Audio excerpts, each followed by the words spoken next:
Aku masih ingat malam itu. Hujan turun deras, seperti ingin menghapus semua jejak yang pernah ada. Aku duduk sendiri di sebuah kafe kecil, menatap layar ponsel tanpa tujuan. Hidupku terasa datar sejak 2 tahun terakhir. Pernikahan yang dulu kuimpikan kini berubah menjadi rutinitas tanpa rasa. Namaku Raka. Aku sudah menikah dengan Dina selama 5 tahun. Di awal, semuanya terasa sempurna.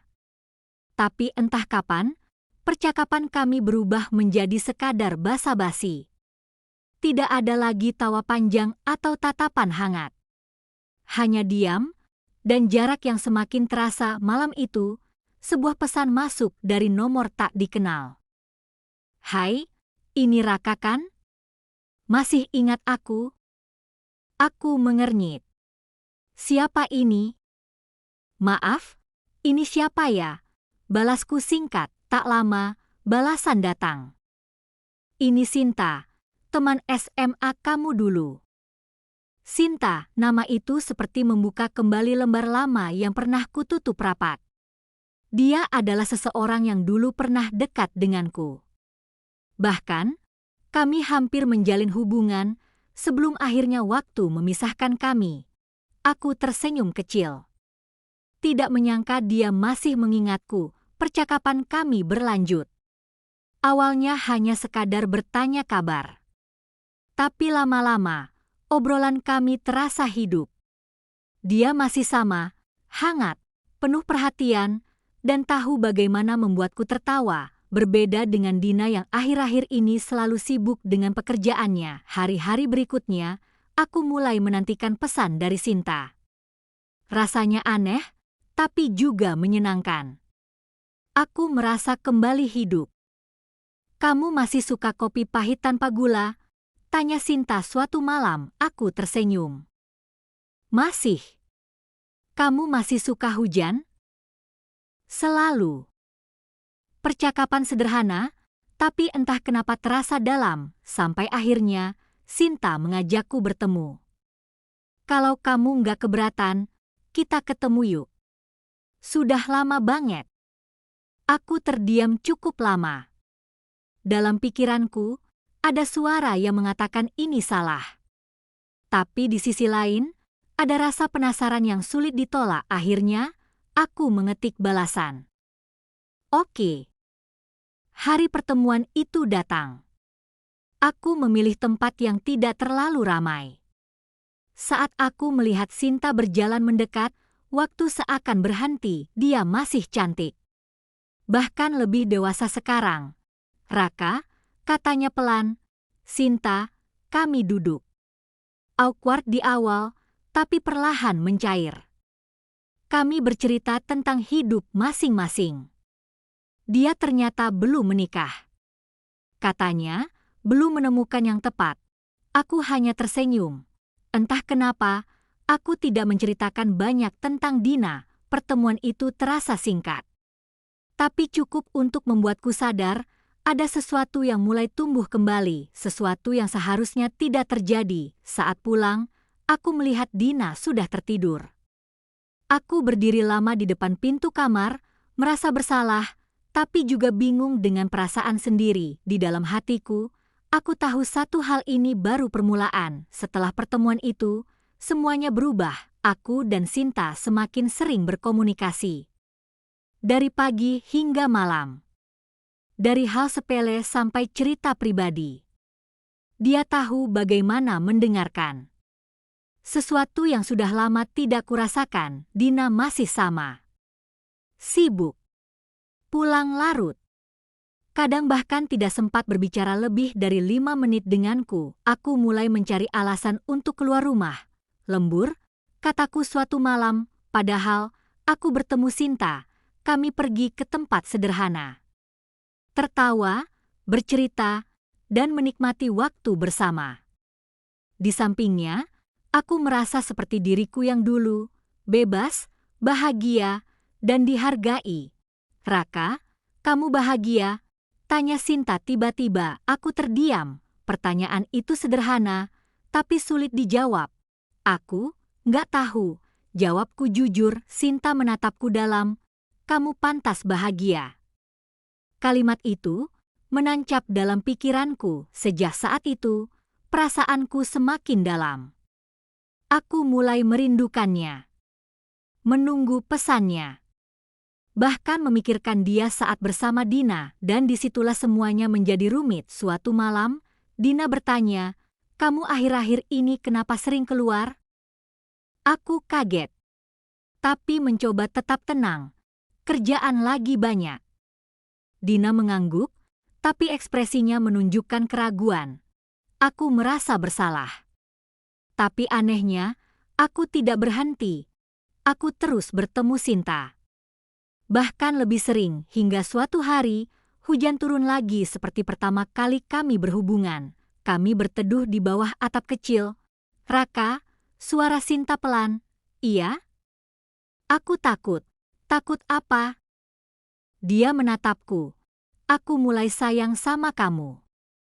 Jantungku berdegup kencang. Aku tahu, ini adalah titik yang tidak bisa ditarik kembali. Aku bisa saja berhenti, menjauh, mengakhiri semuanya, tapi aku tidak melakukannya. Sebaliknya, aku menggenggam tangannya. Aku juga.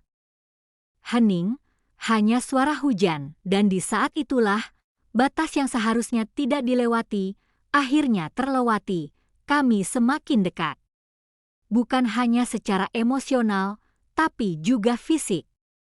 Aku mulai hidup dalam dua dunia, rumah dan Sinta, dua dunia yang tidak bisa disatukan. Namun, semakin lama aku berada di dalamnya, semakin sulit untuk keluar. Aku tahu ini salah, aku tahu aku mengkhianati Dina, tapi setiap kali bersama Sinta, semua itu terasa tidak penting.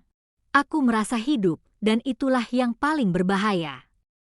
Tidak ada rahasia yang bisa disembunyikan selamanya. Aku mulai menyadari itu ketika Dina berubah. Dia menjadi lebih diam, lebih sering memperhatikanku dengan tatapan yang sulit dijelaskan. Suatu malam, saat aku sedang mandi, ponselku berbunyi, pesan dari Sinta. Dina melihatnya. Aku keluar dari kamar mandi dan melihatnya duduk di tepi ranjang, memegang ponselku. Siapa Sinta? Tanyanya pelan. Dunia seakan berhenti. Aku tidak langsung menjawab, dan diamku sudah cukup menjadi jawaban. Dina tertawa kecil, tapi matanya basah. Jadi ini alasan kamu berubah? Aku mencoba menjelaskan. Dina, aku bisa jelasin. Jangan, potongnya. Suasana menjadi tegang. Aku cuma mau tahu, sejak kapan? Aku menunduk. Beberapa bulan. Dina mengangguk pelan. Hebat ya, aku tinggal serumah sama suami sendiri, tapi aku nggak tahu apa-apa. Aku merasa hancur, tapi semuanya sudah terlambat. Apa kamu cinta dia? Tanya Dina. Pertanyaan itu paling menyakitkan. Aku tidak bisa menjawab dengan mudah, karena jawabannya, iya. Dina menatapku lama. Kalau begitu, kenapa kamu masih di sini? Aku terdiam. Aku tidak punya jawaban. Dina berdiri. Kamu boleh pergi. Aku menatapnya. Dina, pergi. Ulangnya, malam itu, aku keluar dari rumah. Hujan turun lagi. Aku berjalan tanpa tujuan. Pikiranku kacau. Perasaanku campur aduk. Aku kehilangan arah. Aku menghubungi Sinta. Aku butuh kamu, kataku. Dia datang. Kami bertemu di tempat yang sama seperti pertama kali. Aku menceritakan semuanya. Sinta terdiam lama. Aku nggak mau jadi alasan kamu kehilangan segalanya, katanya pelan. Tapi aku sudah kehilangan semuanya. Hening, kalau begitu, sekarang kamu mau apa? Tanya Sinta. Aku tidak tahu. Untuk pertama kalinya, aku benar-benar tidak tahu. Aku pikir cinta ini akan membuatku bahagia, tapi yang terjadi justru sebaliknya. Aku kehilangan rumahku dan mungkin juga diriku sendiri. Beberapa hari setelah itu, aku hidup sendirian di apartemen kecil. Tidak ada Dina. Tidak ada juga Sinta, ya. Sinta memilih pergi. Ini bukan jalan yang benar, Raka, katanya saat terakhir kami bertemu. Aku sayang kamu. Tapi aku nggak mau hubungan ini dimulai dari luka orang lain. Aku tidak bisa menahannya, dan akhirnya, aku benar-benar sendiri. Hari-hari terasa panjang. Sunyi. Sepi. Aku mulai menyadari sesuatu. Apa yang dulu ku cari, sebenarnya bukan cinta, tapi perasaan dihargai. Perasaan didengar, hal-hal yang seharusnya bisa aku perjuangkan dalam pernikahanku sendiri. Aku terlalu cepat mencari pelarian, dan itu menghancurkan segalanya. Suatu hari, aku memberanikan diri kembali ke rumah. Dina ada di sana. Dia terlihat berbeda. Lebih kuat. Kamu mau apa? Tanyanya datar. Aku cuma mau minta maaf. Dina tidak langsung menjawab. Aku tahu aku salah. Aku egois. Aku lari dari masalah, bukan menyelesaikannya. Air mataku jatuh. Aku nggak minta kamu nerima aku lagi. Aku cuma mau kamu tahu, aku menyesal. Hening cukup lama, Dina akhirnya bicara. Aku juga salah, Rak. Aku kaget. Aku terlalu sibuk, sampai lupa menjaga kita. Kami saling menatap. Untuk pertama kalinya setelah sekian lama, kami benar-benar berbicara, tanpa ego, tanpa emosi berlebihan, hanya kejujuran. Aku butuh waktu, kata Dina. Aku mengangguk. Aku akan tunggu. Hari itu tidak mengembalikan segalanya, tapi membuka satu kemungkinan bahwa mungkin masih ada harapan. Namun kali ini, aku tahu satu hal pasti, cinta bukan tentang mencari yang baru saat yang lama terasa membosankan, tapi tentang memperjuangkan yang sudah ada sebelum semuanya terlambat. Dan jika suatu hari aku diberi kesempatan lagi, aku tidak akan mengulang kesalahan yang sama, karena sekarang aku mengerti tidak semua yang terasa indah adalah hal yang benar dan tidak semua yang benar terasa mudah.